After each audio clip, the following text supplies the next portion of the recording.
You know what we talk about today? We talk about trust.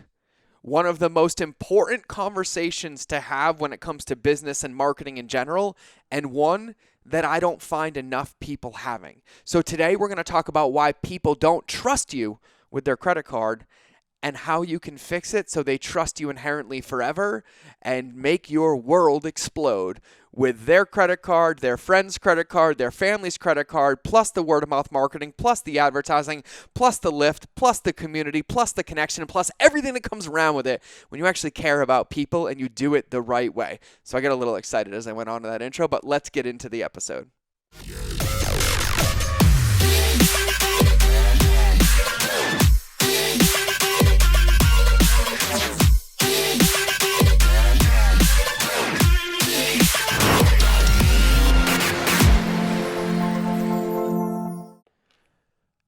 So this is going to be a really quick hit of trust. Trust, trust, trust. And more particularly, why people don't trust you with their credit card. I see all too often people get mistaken that buying decisions are logical, that if they follow this one step or two step, that it's going to make them buy. But all buying decisions are emotional, and most of them are predicated on somebody feeling safe enough to make that decision, having enough confidence in the relationship with whoever it is that they're about to transact with to come in. Whether it's a relationship with the brand, whether it's a relationship with the product, a relationship with the community, there's a relationship at the key. And most of the time, when people don't buy, it's because they do not feel safe and they can't trust you enough to use their credit card. This could be a matter of consistency. This could be having touch points. This could be helping them feel safe. But people have to trust us. Very often, I challenge people to think about a time when you willingly gave somebody your credit card that you didn't trust.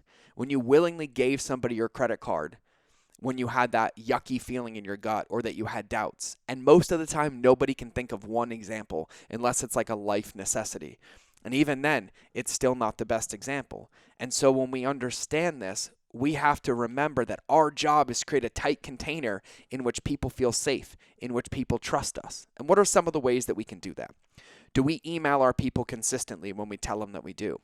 Do we tell them to comment on our social media but we never respond back? Do they send us DMs and we never write back? Do we actually get on calls with them? Do we interact with them? Have we actually helped them accomplish their goals or relieve their pains regardless of that credit card?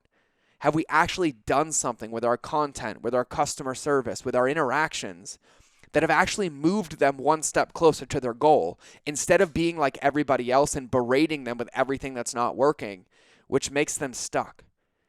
Have we done the things that would create that container that allows somebody to feel safe, that would know that when they are with us, with our content, with our emails, with our team, with our products, with our services, that they feel safe and they're moving one step closer to those goals? And if the answer for any of those is a no, well, what a gift that it is. But we have to remember that no journey, no buying decision happens in a split second. It's a series of touch points over time, which is why I use the lighthouse analogy.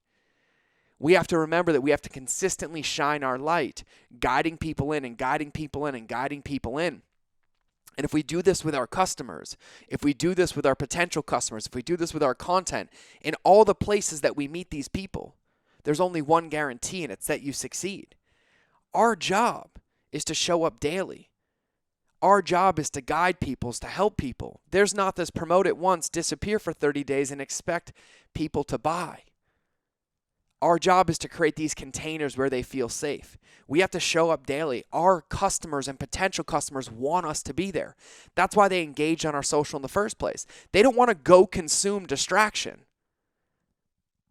They want to consume a community or a brand or content that helps them achieve their goal. And most of the time, they're consuming other stuff because they're missing that connection that helps move them forward. But we have to care.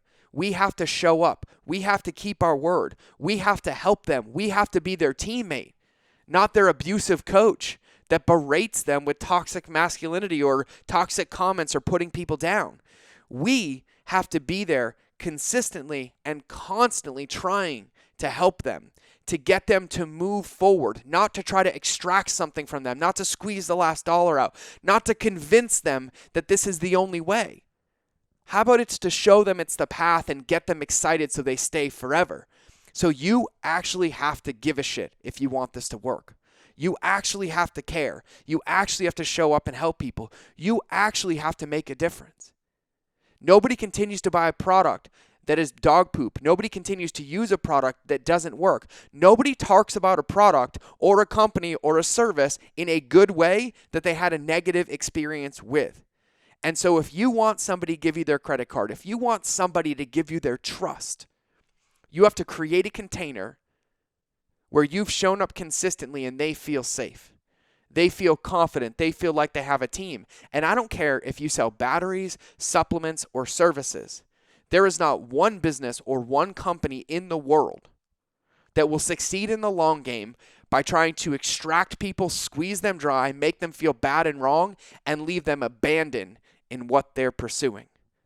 So if you want people to trust you with their credit card, you have to build a container, make them feel safe, and show up to connect and serve them agnostic of that credit card, and the results will be stupendous.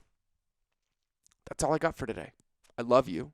Remember, relationships beat algorithms, and go find a place to put this into practice. Till the next episode, I'll see you guys or hear you guys or find you somewhere on the internet when you send me a DM or respond to the podcast or hit me up on Facebook.